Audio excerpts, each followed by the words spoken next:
어떤 신부님이 두 수녀님과 함께 차를 타고 험한 산길에 신방을 가게 됐습니다. 오른쪽에는 나이가 많은 할머니 수녀님이 차에 타고 있었고요. 그리고 왼쪽에는 아주 젊고 예쁜 수녀님이 옆에 타고 계셨습니다. 너무 이렇게 심각하게 듣지 않으셔도 됩니다. 편안한 마음으로.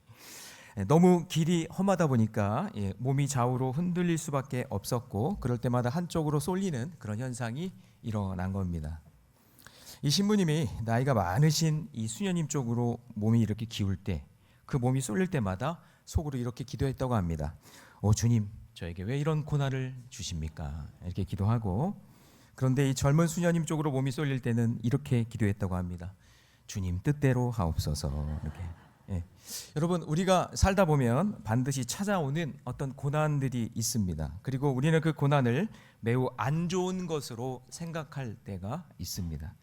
그런데 성경은 수많은 믿음의 선배들이 고난이 독이 될 수도 있지만 약이 될 수도 있다, 약재료가 될 수도 있다라고 얘기하고, 고난이 고통일 수도 있겠지만 그것이 훈련이 될 수도 있다, 이렇게 성경은 이야기합니다. 그래서 고난 없는 인생은 없습니다. 그런데 고난을 어떻게 해석하면서 돌파하느냐에 따라 고난이 복이 되고 약이 되고 훈련이 되는 줄로 믿습니다. 그래서 오늘 본문 베드로전서는 초대교회 역사상 가장 극심한 고난이 있었던 시기라고 말씀을 드렸죠. 그래서 예수님을 믿는다는 이유로 박해와 핍박이 쏟아졌고, 유대인들 지금의 터키 지역으로 흩어졌습니다. 그런데 그 흩어진 그 자리에서도 여전히 로마의 통치권 안에 있다 보니까 여전히 박해가 심하고, 그리고 핍박이 심했던 것이죠. 그럼에도 불구하고 초대교회 성도들은 열심으로 선을 행했고, 고난을 받았기에 복 있는 자들이라고, 그러니까 핍박을 계속 받으면서도 선을 계속 행할 수 있었기 때문에 그들이 고난 중에서도 복 받은 사람들이다라고 성경은 이야기하는 거죠. 자, 그래서 우리 14절만 읽어볼까요? 다 같이 시작. 그러나 의를 위하여 고난을 받으면 복이 있는 자니 그들이 두려워하는 것을 두려워하지 말며 근심하지 말고. 그래서 저는 우리 모래내 교회 우리 모든 성도들이 2026년에 이제 다가올 여러 가지 모양들의 고난이 있겠지만, 그 고난 앞에서 그 고난을 무작정 피하는 게 상책이 아니라 그 고난을 말씀으로 잘 해석하시고 함께 기도하는 공동체에 잘 붙어서 믿음으로 통과하는 복이 있기를 주님의 이름으로 축복합니다. 자, 그렇다면 고난이 복이 되려면 첫 번째는 예수 그리스도를 주로 삼아야 합니다. 자, 우리 15절 말씀 같이 있습니다. 시작. 너희 마음에 그리스도를 주로 삼아 거룩하게 하고 너희 속에 있는 소망에 관한 이유를 묻는 자에게는 대답할 것을 항상 준비하되 온유와 두려움으로 하고. 자, 여기 보니까 너희 마음에 그리스도를 주로 삼아.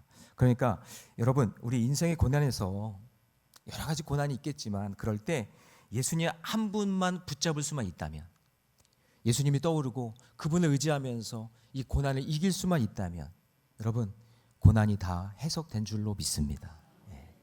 그런데 이게 잘 안 되니까, 예수님 붙잡는 게 이게 잘 안 되니까, 그래서 베드로 사도가 지금 설명하고 있는 겁니다.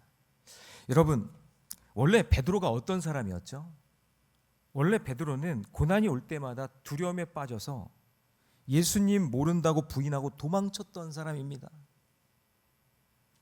그게 다 고난 때문에 그렇게 된 거잖아요. 사실은 좀 편해 보려고 예수님 믿어서 한 자리 좀 차지하려고 그랬는데 갑자기 고난이 밀려오니까 감당이 안 되는 거예요. 그러니까 도망가는 거예요.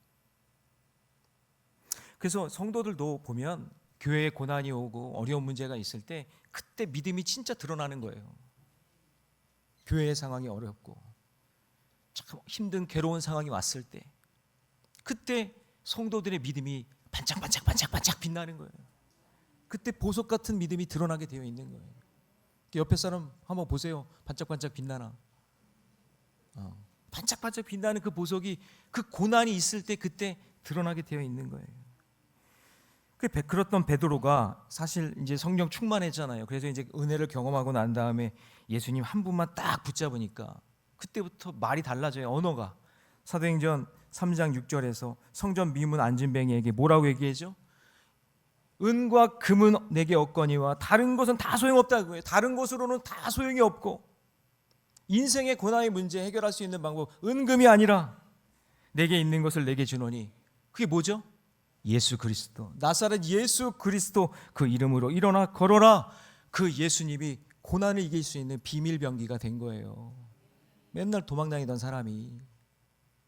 그러니까 우리의 삶 속에 여러 가지 고난이 있다는 것은 예수 그리스도를 붙들기 위한 사건임을 믿으시기 바랍니다.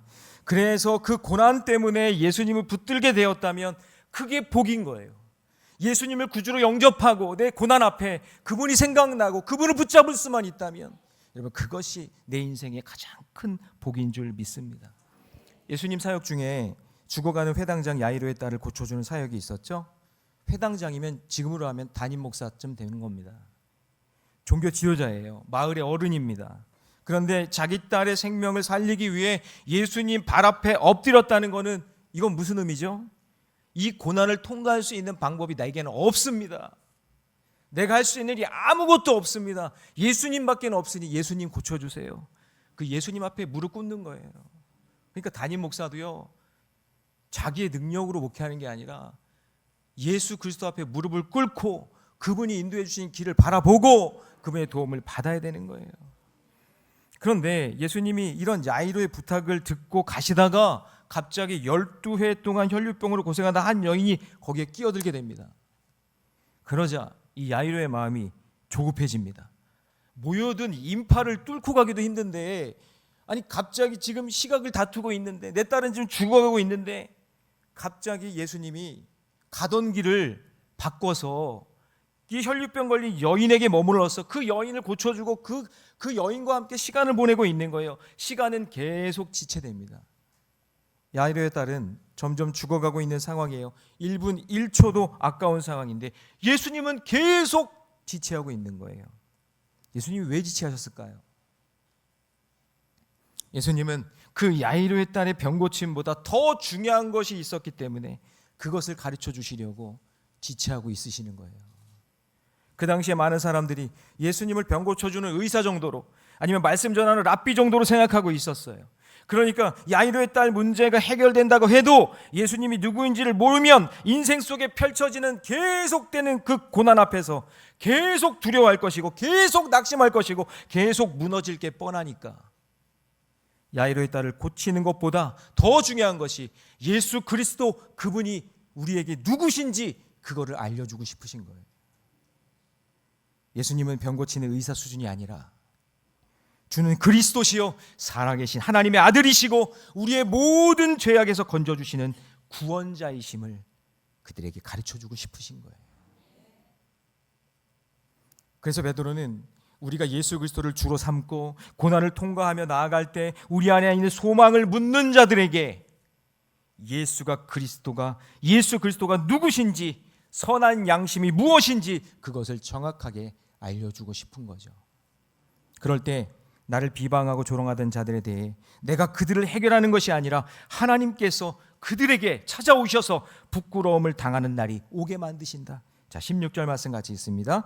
시작. 선한 양심을 가지라. 이는 그리스도 안에 있는 너희의 선행을 욕하는 자들로 그 비방하는 일에 부끄러움을 당하게 하려 합니다. 할렐루야. 그러니까 여러분 고난 가운데 있을 때 예수님 붙잡으셔야 돼요. 예수님 붙잡으셔야 돼요. 내 고난의 상황을 예수 그리스도를 붙들고 믿음을 통과하고 있습니까? 여러분 그렇게 믿음으로 통과하시기를 주님의 이름으로 축복합니다. 자, 더 나가서 고난이 보게 되려면 하나님의 시간을 기다려야 합니다. 우리 17절 말씀 띄워주세요. 같이 있습니다. 시작. 선을 행함으로 고난받는 것이 하나님의 뜻일진데 악을 행함으로 고난받는 것보다 나으니라. 자, 우리가 하나님의 뜻이 이루어지기 위해 고난 앞에서 가져야 할 너무나 중요한 신앙의 태도, 그게 무엇이냐면 인내입니다. 인내, 오래 참음. 이것은 하나님의 시간과 우리의 시간이 다르기 때문에 나타나는 갭이에요. 그러니까 우리는 이게 지금 이루어지고 싶지만 하나님의 때와 하나님의 시간이 다르기 때문에 그 차이가 있을 거 아니에요. 그거를 참고 견디는 것, 그걸 뭐라 그러냐? 인내다, 오래 참는다, 그렇게 얘기하는 거죠. 그러니까 우리가 믿음으로 살아간다는 건 다른 말로 하면 인내하는 삶을 사는 거예요. 기다리며 사는 겁니다. 하지만 그것이 쉬운 일이 아니죠. 하나님의 뜻에, 하나님의 시간에 내 계획을 믿는다는 거, 내 계획이 빨리 이루어졌으면 좋겠는데, 내 마음대로 다 됐으면 좋겠는데 하나님은 가만히 계시네. 하나님은 왜 혈류병 걸린 여인과 시간을 보내고 있지? 지금 이루어졌으면 좋겠는데 하는 우리의 시간이 있다는 거예요. 제가 한 번은 이제 걸어서 연희동으로 이렇게 걷고 있는데 개를 데리고 산책하는 사람들이 그렇게 많더라고요. 개 반, 사람 반. 정말 많더라고요. 근데 이제 제가 유심히 어떤 개를 봤는데 개가 얼마나 주인의 말을 잘 듣는지. 요즘 개들은 왜 이렇게 사람의 말을 잘 들어요? 우리 때는 이렇게 지나가다 발로 한번 차고, 죄송해요, 제가 이렇게 동물 학대하는 사람은 아닌데 그런 걸 너무 봤어요. 그런 거를 제가 했다는 얘기가 아니라 지나가다 한 대 때리고 한 대 차고, 집 나갈 때 한 대 차고, 집 들어와서 한 대 차고 하는 게 저는 그게 개인 줄 알았는데 요즘 개들은요 얼마나 똑똑한지 몰라요. 그 주인이요, 개 주인이 그러는 거예요. 개한테 배고프지? 밥 줄까? 그러니까 개가 그걸 알아들어요. 밥 준다니까 막 그냥 빼글빼글 돌면서 막 혀를 내밀고 짖고 너무 좋아. 너무 좋은 표정이 느껴져. 저게 개인가 싶을 정도예요. 막 이리저리 막 짖어요. 빨리 줄까 그랬더니 앙, 빨리 줄까 앙 하면서 막 얼마나 개 같은지. 그러니까 그런 상황인 거예요. 그런데 이 개 주인이 먹을 것을 땅에 딱 놓고요, 기다려 딱 그랬거든요. 그랬더니 그 개가 기다려요. 저는 너무나 충격을 받았어요. 개는 원래 그런 게 아닌데, 먹이가 던져주면 막 달려드는데 그게 아닌데 기다려. 그러니까 가만히 앉아서 딱 기다리고 있는 거예요. 너무나 놀라웠어요. 성경에요, 여러분, 하나님이 우리에게 기다려, 참아, 인내해 라는 게 너무나 많이 나오거든요. 100번 이상 나오거든요. 근데 그 성경에 있는 그런 내용에 주인이 기다려 하니까 개도 가만히 기다리는 거예요. 그런데 주인이요, 그렇게 있다가 먹어 그러니까 그때 가서 딱 먹더라고요. 여러분, 사실 내 타이밍은 빨리 먹고 싶은데 하나님의 타이밍은 기다려라고 하시니 그 기다리는 그 인내의 시간이 그 순간 필요한 거잖아요. 주인이 기다려 했을 때 기다리고 있어야 되는데 그거를 기다리지 못하고 달려들어서 먹게 되면 그건 주인의 말에 순종하지 않은 거잖아요. 하나님의 타이밍이 최선이라는 것을 우리가 믿는다면 우리는 지금 달려가서 당장 먹고 싶고 당장 해결하고 싶어도 하나님이 기다려 라고 하실 때 우리 인간이, 성도가 하나님의 백성이라면 그 말씀에 순종해야 되는 게 맞지 않나요? 개들도 기다리는데 맞잖아요. 지금 박해와 핍박 속에 살고 있는 초대교회 이 성도들이 너무나 힘든 고통 속에 있는 거예요. 예수를 믿지 않았다면, 이런 거예요. 내가 예수를 믿지 않았다면 장사하는 일에 손해 안 봤을 거예요. 막 우상의 재물 갖다가 막 팔고, 세상에 있는 방법으로 막 장사하고, 그리고 마을에서도 쫓겨나지도 않았을 거예요. 박해와 핍박 받지 않았을 거예요. 내가 예수 안 믿는다고 그러고 믿지 않았으면 나는 내 마음대로 내 시간 막 활용하면서 먹고 놀고 즐기며 막 살 수 있어요. 그런데 주님이 그러는 거예요. 그거 하지 마. 기다려. 참아야 돼. 그랬을 때 그걸 참는 게 너무나 고통스럽고 그게 너무나 힘든 거예요. 너무나 박해와 핍박이 피해서 고향을 떠나 지금 흩어져서 소아시아까지 왔는데, 그런데 처음에는 이방인들이 이방들로 어울려서 좀 한 자리 차지하고 돈도 좀 벌어볼까 그렇게 살려고 그렇게 왔는데, 그런데 베드로가 그런 마음도 몰라주고 그들에게 편지를 하면서 뭐라고 하죠? 선을 행하면서 고난까지 받는 것이 하나님의 뭐라고요? 뜻이래요. 기다리라, 인내해라. 사실 이런 편지 받으면 너무나 서운하고 힘든 거 아니에요? 아니 여기까지 쫓겨왔는데 그럼 잘 먹게라도 해줘야지. 여기 왔는데도 참으라고? 고난받는 게 그게 하나님 뜻이라고? 그런데 여러분, 그 뒤에 베드로가 엄청난 말을 선포합니다. 우리 18절 말씀 같이 있습니다. 시작. 그리스도께서 단번에 죄를 위하여 죽으사 의인으로서 불의한 자를 대신하셨으니 이는 우리를 하나님 앞으로 인도하려 하심이라. 육체로는 죽임을 당하시고 영으로는 살리심을 받았으니 너희들뿐만이 아니라 너희를 박해하는 그 핍박하는 불의한 자들까지도 구원하기 위해 십자가에 못 박히신 분이 바로 예수 그리스도다라고 얘기하는 거예요. 그래서 베드로 사도는 그곳에서 너희들이 왜 고난을 당하는지 그것을 제대로 알고 나를 믿었으면 좋겠다라고 말씀하고 있는 거죠.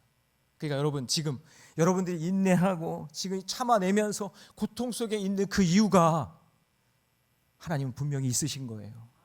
하나님의 뜻과 계획이 있는 거예요. 그러니 여러분, 모든 시간이 차면 우리를 하나님 앞으로 인도하시는 하나님의 그 때가, 하나님의 그 절묘한 타이밍이 여러분 앞에 펼쳐질 줄로 믿습니다.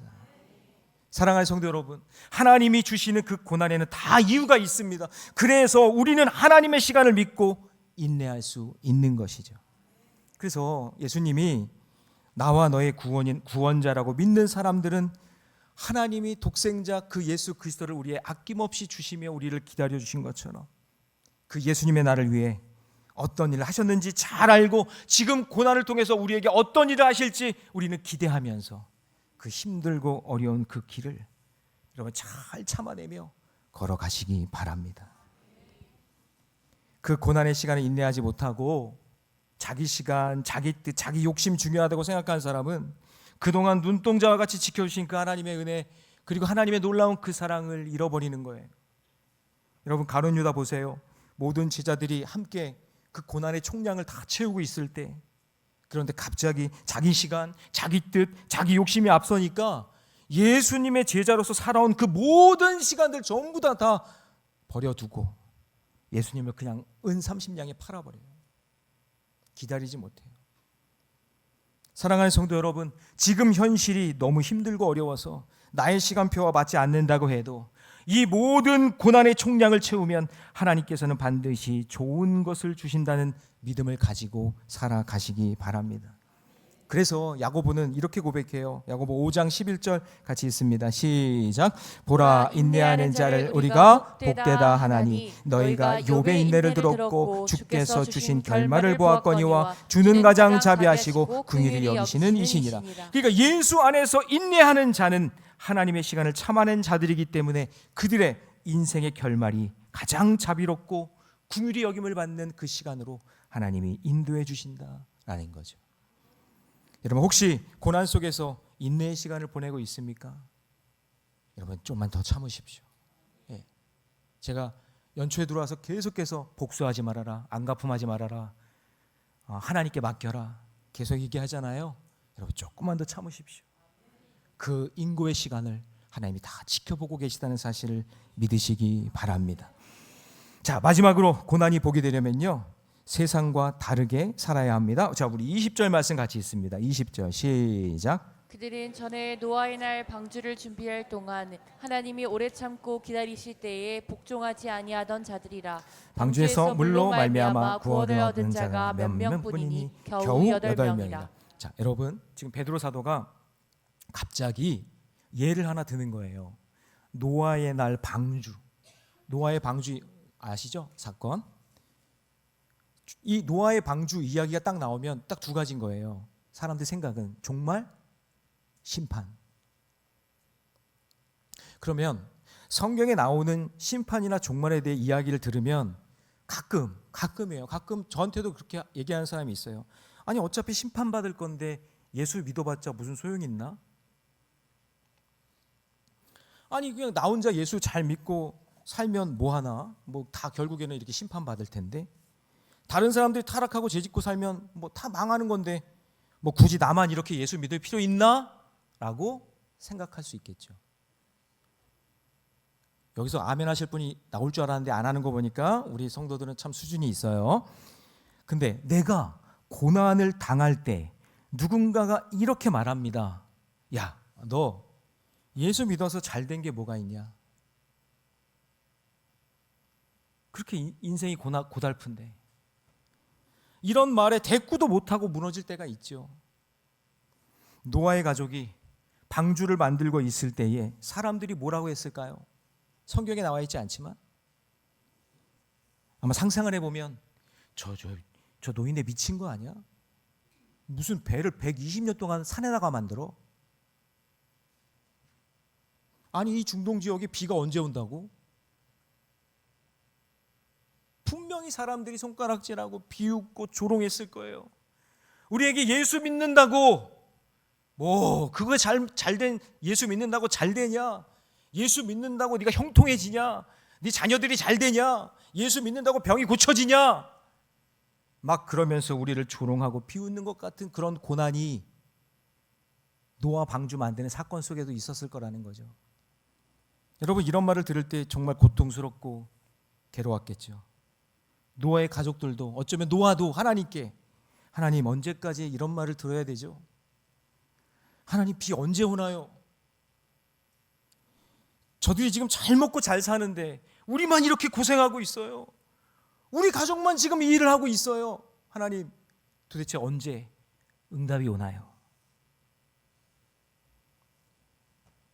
여러분 성경은요 한 번도 우리에게 예수 믿었더니 부자 되라, 유명해져라, 높은 자리에 올라가라, 잘 먹고 잘 살아라 한 적이 없어요. 성경은 그렇게 살지 말라는 것이 아니라 그렇게 살지 말라는 게 아니라 정말 고귀한 신앙적인 가치는 내가 부해지고 강해지는 것이 아니라 나는 약한데, 나는 미천한데, 나는 없는데 하나님은 강하시고 그분은 나의 구원자시니 그분을 믿고 믿음의 길 걸어갈 때 모든 것이 역전되고 승리할 수 있게 된다는 것을 보여주는 것이 신앙의 가치인 줄로 믿습니다. 그래서 고난의 광야를 믿음으로 통과해서 그 적과 꿀이 흐르는 그 가나안 땅에 있음을 여러분 삶으로 드러내셔야 돼요. 사람들이 비웃고 조롱해도 예수 믿는 사람들을 업신여겨도 손가락질하고 그렇게 해봤자 무슨 소용이 있냐라고 우리를 비웃어도 여러분 끝까지 나에게 맡겨주신 그 사명을 완수하셔야 돼요. 여러분 살다가 고난당하면 세상은 원망과 불평이 나오는 게 당연하죠. 그런데 어떤 사람은요 그 예수 믿고 고난당하는 상황 속에서도요 찬송이 나오고 그 입술에서 감사가 나와요. 빌립보서에서 보면 바울과 실라가 복음 전하다가 귀신 들린 여자 고쳐줬다고 매맞고 착고에 채워지고 감옥에 갇혀지잖아요. 그러면 억울하고 그냥 이럴 수가 있냐 이를 갈면서 원망하고 불평해야 되는데 그들이 거기서요 아니 나 풀려달라고 하니까 기도하는 게 아니라 그냥 착고에 챙겨져 있고 감옥에 있는데 그들의 입술에서 찬송이 나오고 기도가 막 터져나오기 시작하는 거예요. 그러니까 세상과 다르게 보이는 것이고 그게 고난을 이기는 모습이다라는 거예요. 어떤 장로님이 계셨는데 박정희 대통령 시절에 아주 유명한 그 중자로 시작되는 곳 아시죠? 거기서 일을 하셨는데 그때 거기서 일하면요 날아가는 새도 떨어뜨리고요 뭐 1년에 아파트 한 채씩 생기고 뭐 그런 하여튼 모르겠어요. 소문이 있었어요. 엄청나게 뭐 하여튼 권력도 생기고 돈도 생기고. 근데 이 장로님이 거기서 10년을 일했잖아요. 그럼 1년에 아파트 한 채씩 생겨야 되니까 아파트 몇 채 있어야 돼요? 계산은 잘하시네요. 10채 있어야 되잖아요. 거기서 일했으니까. 근데요 아파트가 안 생겨요 이분은. 그러니까 주변 사람들이 처음에는 아니 1년에 아파트 한 채가 안 생기는 것을 보고 이상하게 생각하는 거예요. 뭐야? 아니 거기서 일하는데 아파트가 안 생겨 그냥 그 집에서 계속 사네? 그럼 돈을 어디다가 이렇게 숨겨놨나? 그것도 아니에요. 믿음으로 사는 장로님이니 부정과 부패에 물들지 않고 하나님이 주시는 그 믿음의 길 걷는 거예요. 사람들이 손가락질했겠죠. 야 조금만 더 하면 네가 이거 조금만 정보만 네가 이렇게 빼돌리고 네가 이렇게만 하면 너 아파트 한 채 맨날 1년에 하나씩 생겨. 잘 먹고 잘 살 수 있어. 땅도 이렇게 구할 수도 있고 야, 또 이런 기회를 놓치냐 하면서 다 그렇게 얘기했겠죠. 비웃었겠죠. 근데 나중에 깨닫는 거예요, 사람들이. 그것 때문에 픽픽 쓰러지고 연루돼 가지고 다 감옥에 가고 다 자살하고 막 그러는 상황 속에 있을 때 이분이 살아남으니 사람들이 그러는 거예요. 야, 그분은 진짜 다르게 살았구나. 그분은 진짜 다르게 살았어. 그것이 믿음이고 그게 선한 양심이에요. 여러분, 교회요, 돈 지갑이 떨어졌어도 그냥 그대로 있어야 되는 거예요. 교회에. 아멘 좀 해보세요. 네? 교회에 뭐가 이렇게 있어도 뭐 나눠준다고 해요. 빵을 나눠준다 그러면 빵 인원수 맞게 딱 해놓으면 그거 그대로 있어야 되는 거예요. 남아 있어야 되는 거예요. 몰래 2개 챙겨가고 3개 챙겨가고 슬쩍슬쩍 하고. 그러면 세상 사람들이랑 예수 믿는 사람은 다를 게 뭐가 있어요? 아니, 우리 교회가 그런 데니까 아니라 다른 교회 얘기해요. 다른 교회. 그게 뭐가 다른 게 뭐가 있어요? 예수 믿는 사람들이 정직하고 바르게 부정과 부패와 비리에 연루되지 않고 하나님 말씀대로 살면서 하나님께 영광 돌리고 믿음으로 사는 그런 모습 보여줘야지. 그냥 세상 사람들이랑 똑같이 비리 저지르고 똑같이 타락하고 그냥 교회에서 뭐 있으면 그냥 남는 거 하나도 없고 목사님 것까지 싹 다 가져가고. 아니, 우리 교회 얘기가 아니라고 했어요. 우리 교회 얘기가 아니라고. 그러니까 여러분, 믿지 않는 가족들을 위해, 가족을 위해 뭐 여러분들이 맨날 어떤 신앙적인 용어, 아니 믿지 않는 남편이 있다고 해요. 믿지 않는 자녀들이 있다고 해요. 그럼 여러분들이 막 그냥 남편 앞에서 자녀들 앞에서 주야 삼창하고 막 할렐루야 믿습니다 막 이러고, 이렇게 신앙적인 언어를 믿지 않는 가족들에게 외쳐봤자 소용이 없어요. 그렇게 해서 그게 세상과 다른 게 아니에요.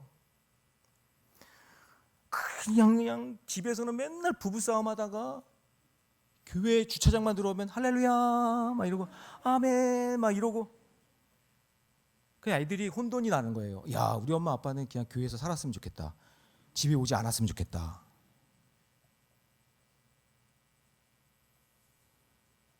한 번은 이제 불신 남편이 교회에 이제 나온다 그래서 너무나 기쁜 마음으로 목사님 남편 좀 기도해 주세요. 그래서 이제 기도하는 거예요. 기도해요. 아무개 남편 꼭 예수 믿고 구원받고 예배 시간에 그냥 은혜 받았으면 좋겠어요. 근데 그렇게 설교를요, 목사님이 그렇게 준비를 해가지고 막 선포를 하는데도 계속 졸고 있어. 계속 졸고 있어. 근데요, 이 목사님이 한 번은 의도한 게 아닌데 예화 중에 축구 얘기를 한 거예요. 예화 중에 축구 얘기. 그랬더니 이 사람이 이렇게 자고 있다가 갑자기 살아나는 것처럼 뚜뚜뚜뚜뚜뚜 하더니 눈을 크게 뜨더니 그걸 막 듣고 있는 거야. 알고 봤더니 이 사람이 그 동네 조기축구 회장이에요. 그러니까 축구 얘기하니까 마음이 열리는 거야. 그래서 나가면서요, 무슨 뭔지 모르겠지만 목사님 은혜 받았어요. 그러면서 나가는 거예요. 축구 얘기했다고.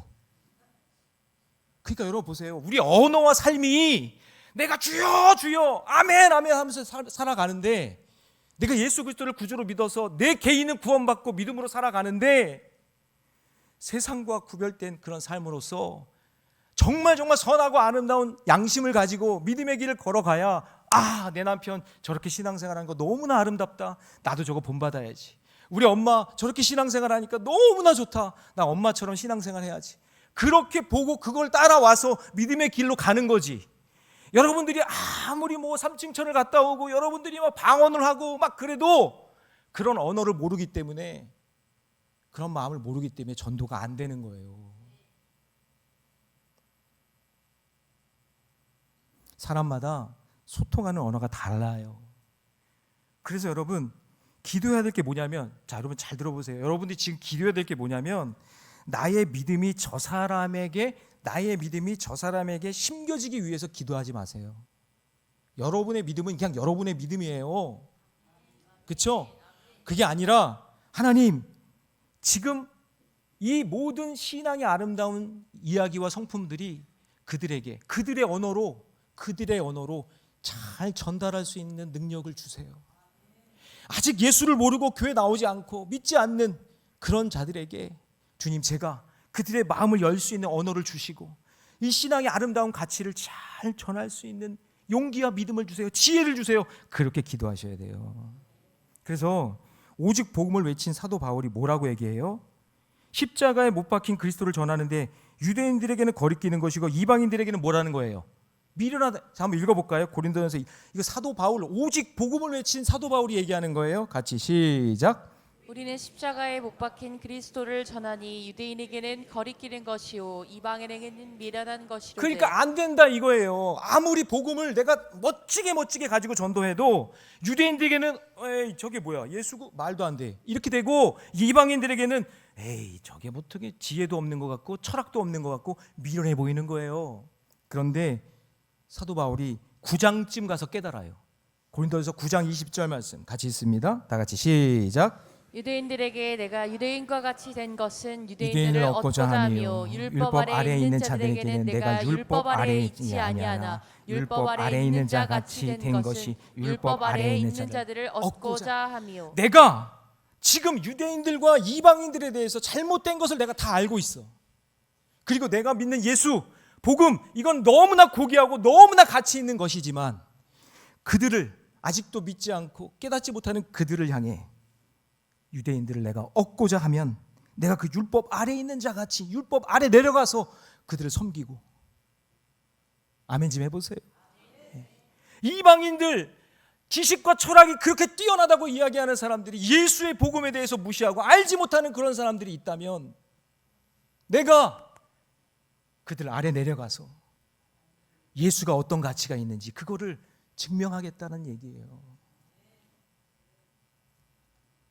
여러분, 나에게 굳센 믿음이 있다고 한다면 그 믿음이 나에게 너무나 좋은 거죠.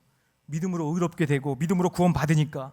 그런데 그 믿음으로 산다고 하는 사람이 사기치고 불법을 행하고 그렇게 외국에 나갔다가 그냥 잘못된 거 이렇게 몰래 빼돌려 가지고 들어와서 그 암흑의 권사가 저한테 뭐라 했냐면, 목사님 하나님의 은혜로 걸리지 않았어요. 주여, 이거는 도대체 하나님의 은혜가 이게 여러분 이거는 다른 정도 틀린 겁니다. 그건 틀린 거예요. 여러분 생명을 살리기 위해 노아가 사람들이 손가락질하고 비웃어도 끝까지 사명을 감당하고, 이 베드로가 진짜 글 쓰는 거 이게 참 어려운 건데 그런 상황 속에서도 복음을 전하기 위해서 지금 이거를 좀 전하고 있잖아요. 생명을 살리기 위해 노아가 방주를 만든 것처럼 하나님의 맡겨진 사명을 위해 끝까지 주의 일을 감당한 베드로 같이, 여러분 나의 시간과 너의 시간이 다르기 때문에 너희가 나를 여전히 신뢰하면 내가 왜 방주를 만들게 했는지 그 일을 우리에게 가르쳐 주시는 그날이 있으니까 사람들이 나를 조롱하고 비웃어도 세상과 다르게 사세요. 네? 그러면 하나님이 그럴 거예요. 야 노아야, 그러니 노아야, 야 흔들리지 말고 두려워하지 말고 싸우지 말고 저 부패하고 포악한 세상과 다르게 내 말을 믿어주면 안 되겠니?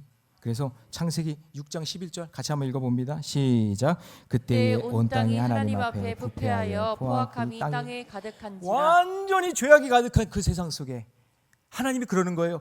야 노아야, 120년인데 너 나를 위해 배를 한번 만들어주면 안 되겠니? 너 핍박 당할 거야. 너 사람들이 조롱하고 비웃을 거야. 그래도 참을 수 있겠니? 그렇게 말씀하시는 거예요. 자, 그런데 방주가 완성됐어요. 그리고 노아의 가족과 동물들 다 태웠어요. 방주문이 닫힌 후에 7일이 딱 지나자 막 40주야로 비가 쏟아지기 시작해요. 지면에 있는 모든 게 죽었어요. 오직 노아의 가족 8명만 살았어요. 여러분, 불신자 전도가 이렇게 어려워요. 지금 신앙의 일치만 이룬 거예요. 노아는 신앙의 일치, 가족의 신앙의 일치. 8명이 살았어요. 다른 사람 전도하기? 여러분 이게 진짜 어렵습니다. 지금 같은 우리나라 상황에서 지금 말도 많잖아요. 이런 상황 속에서 전도한다, 복음 전한다, 이거 진짜 어려운 겁니다. 근데 여러분, 하나님은 노아에게 고난 속에서도 사명 감당해라. 베드로 사도에게 그 핍박과 박해 속에서도 말씀 선포하라. 예, 그렇게 말씀하시는 거예요. 사랑하는 성도 여러분, 우리가 성도로서 각자의 자리에서 구별된 자리에서 세상과 다르게 믿음으로 맡겨진 사명 잘 감당하시기 바랍니다. 우리 성도님들 가운데 가족 전도를 위해서 또 이웃 전도를 위해서 눈물을 흘리며 기도하는 분들이 있어요. 포기하지 마세요. 포기하지 말고 하나님께서 반드시 그 역사를 이루어 주실 줄 믿습니다. 자, 적용 질문 우리 한번 같이 한번 읽어볼까요? 다 같이 시작. 고난 앞에서도 또 나는 오늘 내 자리에서 세상과 다르게 하나님의 말씀을 신뢰하며 순종하고 있는가? 예, 노아의 방주는 하루아침에 완성된 기적이 아니라 보이지 않는 하나님을 붙들고 견뎌낸 순종의 아름다운 산물인 줄로 믿습니다. 하나님의 때에 반드시 이루어질 거니까 그것을 믿고 믿음으로 나아가는 저와 여러분 되시기를 주님의 이름으로 축원합니다. 자, 이제 말씀을 정리하겠습니다. 여러분, 오늘 예배 드리는 이렇게 분들 중에 고난으로 인해서 절박한 분들이 몇 명 이렇게 눈에 들어와요. 그리고 여기 없는 분들 중에도 몇 분이 생각이 나네요. 지금 항암 치료 중에 있는 우리 성도님들 계시고, 또 수술 받은 회복 중에 있는 성도님들도 계시고, 또 돌봄이 필요해서 좀 요양 중인 우리 어르신 성도님들도 계시는데, 어쩌면 내 인생의 마지막이 될지 모르는 심정으로, 절박한 심정으로 예배드리는 분들이 있더라고요. 정말 너무나 힘들어서 수술 바로 직전에 저한테 찾아오시는 분들, 제가 손 붙잡고 그냥 손만 붙잡고 기도하면 그냥 다 끝나지도 않았는데 하나님만 했는데 눈물이 막 쏟아져요. 막 울어요. 그냥 말씀 한 절만 딱 전했는데, 근데 그냥 그게 다 내 얘기니까, 나에 대한 이야기니까 막 하염없이 막 눈물이 막 흐르는 거예요. 여러분, 내 삶 속에 고난이 없을 수 없어요.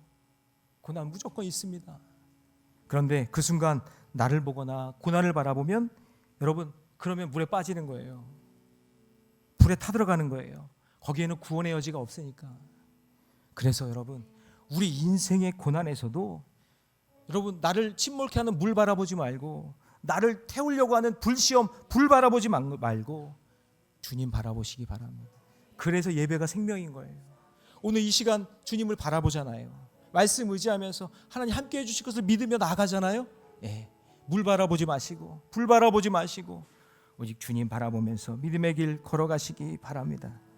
사실 여러분, 우리는 나이 들어 죽거나 병 들어 죽거나 사고로 죽거나 죽음에 대한 횟수는 누구나 다 공평하게 한 번뿐이잖아요. 여기 2번 사신 분 계세요? 없어요. 우리는 다 한 번뿐인 인생의 길에 한 번은 죽고 그 다음에 영생이잖아요. 도리어 이렇게 살았음에 감사하고, 지금 내 모습에 감사하고, 그리고 두렵고 힘든 그 인생의 길이지만 주님 나와 함께 하시니 그것을 기뻐하고 믿음의 길을 걸어가시기 바랍니다. 예수 그리스도, 그분이 나의 구주 삼고 하나님의 시간을 드리며 세상에 다르게 살아가는, 오직 주님만 바라보며 살아가는 저와 여러분 되시기를 주님의 이름으로 축복합니다.